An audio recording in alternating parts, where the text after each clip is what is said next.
नमस्कार, मी ॲडव्होकेट समीर प्रमोद वंजारी.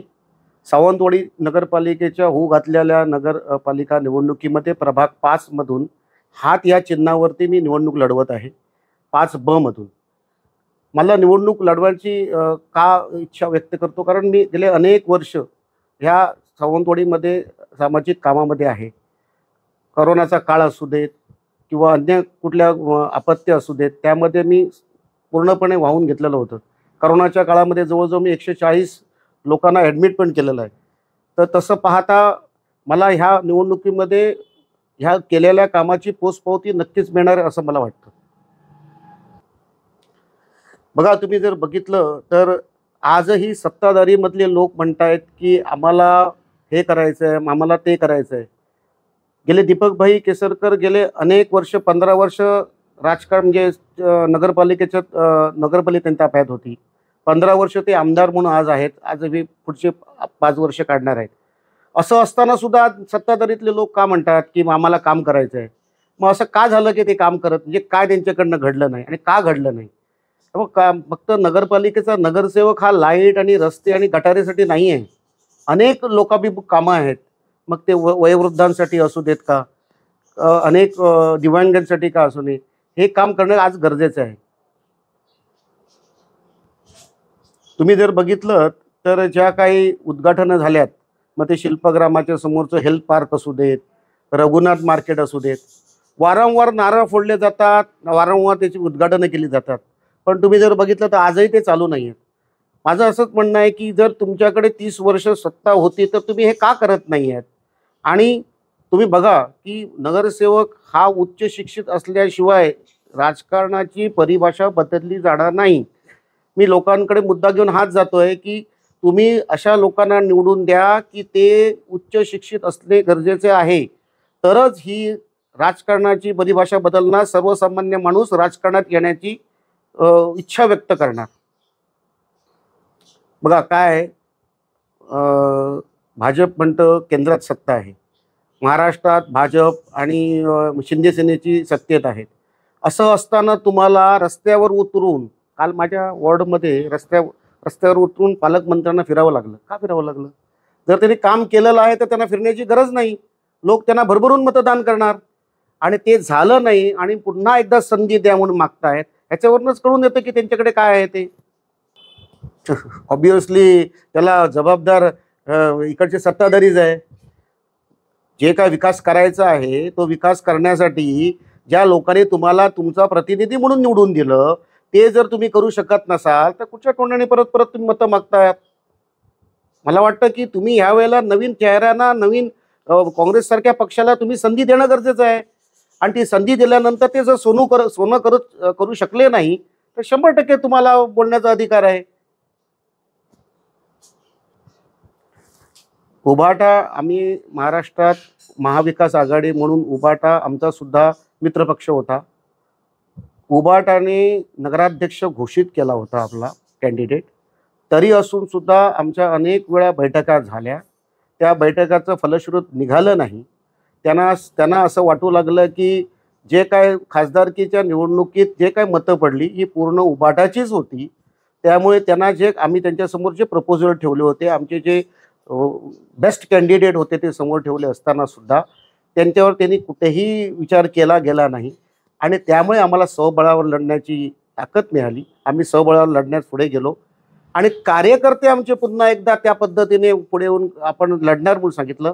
आणि ह्याचं फलश्रुत असं आहे, आज तारखेला पंचायत समिती आणि जिल्हा परिषदमधनं फोन येऊ लागले की पुन्हा एकदा आम्ही त्या प्रवाहात येतो, कारण आज तुम्ही स्वबळावर लढायला सुरुवात केली. मी माझ्या वॉर्डात फिरताना अनेक वेळा मला दिसून आलं, अनेक जुने काँग्रेसवाले म्हणायला लागले खूप वर्षांनी आम्हाला हाताला मतदान करायला मिळणार आहे. आणि त्या पद्धतीने सर्वजण कार्यरत आहे. बघा, माझे आजोबा होते हे फार मोठे व्यापारी होते.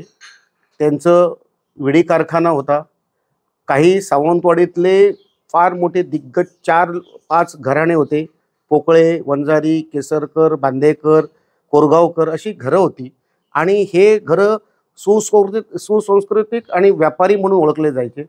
राजकारणात आता वंजारी किंवा कोरगावकर किंवा पोकळे हे आता आले, परंतु हे ना एक परंपरा आहे की त्यांनी त्यांच्या कुठेही कुठल्याही सगळ्यांना एकत्रित घेऊन चालणे, काम करणे ह्या पद्धतीचं आहे. मी स्वतः एक ॲडव्होकेट आहे. माझं शिक्षण मी डिप्लोमा इन जर्नलिझम आहे. मी स्वतः LLM करतो आहे, PhD करणार आहे. त्याचबरोबर डिप्लोमा माझा गांधी विचारधारा आणि दर्शन माझा डिग्री कोर्स झालेला आहे. मी डिप्लोमा इन इलेक्ट्रॉनिक्स आहे. सिंधुदुर्ग जिल्हा वैश्य समाज पतसंस्थेत मी संचालक आहे आणि तिकडे 32 वर्ष कार्यरत असणाऱ्या संचालकांनी माझ्यासारख्या तरुण माणसाला सर्वानुमते फेडरेशन सिंधुदुर्ग जिल्हा फेडरेशनवरती पाठवलेलं आहे. हीच माझ्या सगळ्या संस्कृतीची पोचपावती आहे आणि येणाऱ्या निवडणुकीमध्ये प्रभाग 5B मधून मी निवडून येऊन त्याची पोचपावती ही मला जनता देणार आहे. मी तुम्हाला माझं सुंदर उदाहरण सांगेन. माझ्या ज्या सौभाग्यवती आहेत सौ साक्षी वंजारी, 16 वर्ष अखंड काँग्रेस आणि समाजकारणात आहे. ज्या ठिकाणी एका महिलेला एकदम एकदम एकदम म्हणजे असं फ्री वातावरण मिळतं, म्हणजे जिकडे तिचं स्वतःचं मत स्पष्ट करता येतं, अशी ती काँग्रेस आहे. आणि त्या काँग्रेसमध्ये वेळोवेळी काँग्रेसने ज्या ज्या वेळी शक्य आहे त्या त्यावेळी प्रत्येक माणसाला, जे कोणी आज काँग्रेस सोडून जरी गेले असतील, त्या प्रत्येक माणसाला त्यांना मोठं करण्यात काँग्रेसचा हातभार आहे. तुम्ही घ्या ना उदाहरण. तुम्ही दीपकभाई केसरकर काँग्रेसमधनं नगरसेवक बाहेरच्या वाड्यातनं निवडून आले. आज त्या बाहेरच्या वाड्यातल्या लोकांना ते काय बोलतायत? तुम्ही कुठलाही व्यक्ती घ्या, आज सावंतवाडीतला हा काँग्रेसमधनंच बाहेर पडला.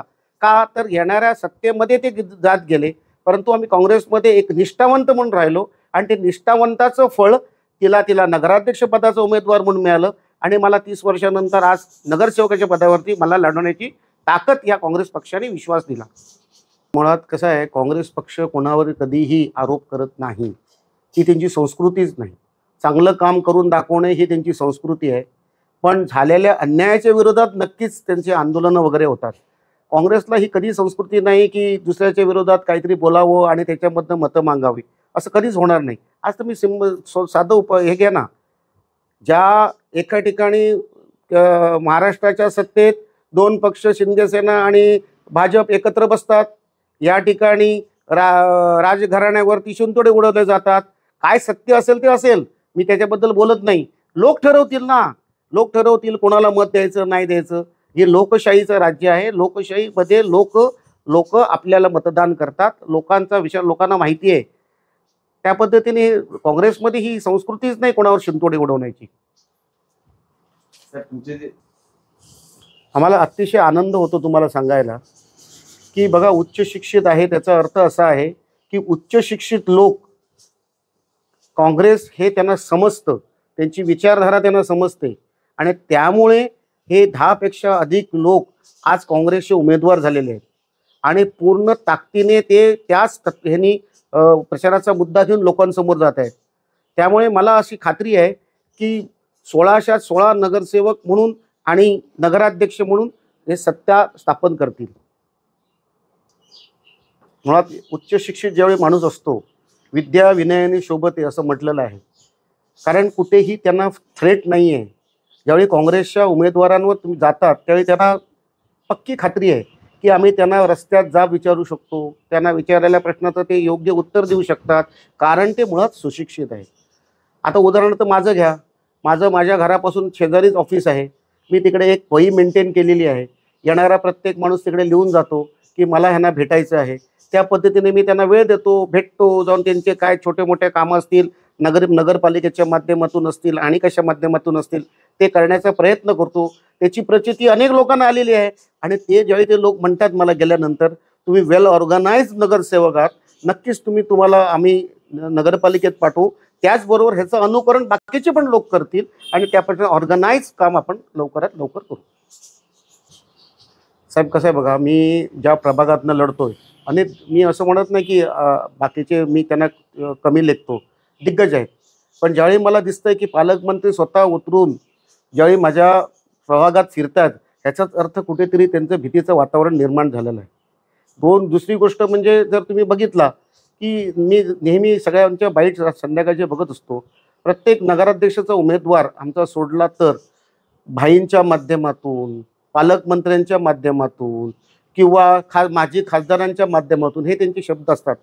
म्हणजे त्यांचं स्वतःचं काय मत आहे काय नाही काय बाहुली म्हणून बसणार आणि बाकीचे लोक चालवणार आहेत, तसा आपला नगराध्यक्ष नाही आहे. आपला नगराध्यक्ष स्वतःचे मत आपल्या पक्षाकडे स्पष्ट करतो आणि पक्ष त्याला दुजोरा देतो की तुम्ही तुमच्या मताप्रमाणे सावंतवाडी नगरपालिका चालवली पाहिजे. नमस्कार, मी तुमच्या माध्यमातून आज एकच आवाहन करीन, एक वेळ संधी जी मला तुम्ही देणार आहेत, मी त्या संधीचं सोनं केल्याशिवाय राहणार नाही. 5 वर्षात तुमच्याप्रमाणे तुम्हाला अभिप्रेत असलं जर काम झालं नाही, पुन्हा तुमची पावंडी किंवा हे पायरी मत मागण्यासाठी चढणार नाही.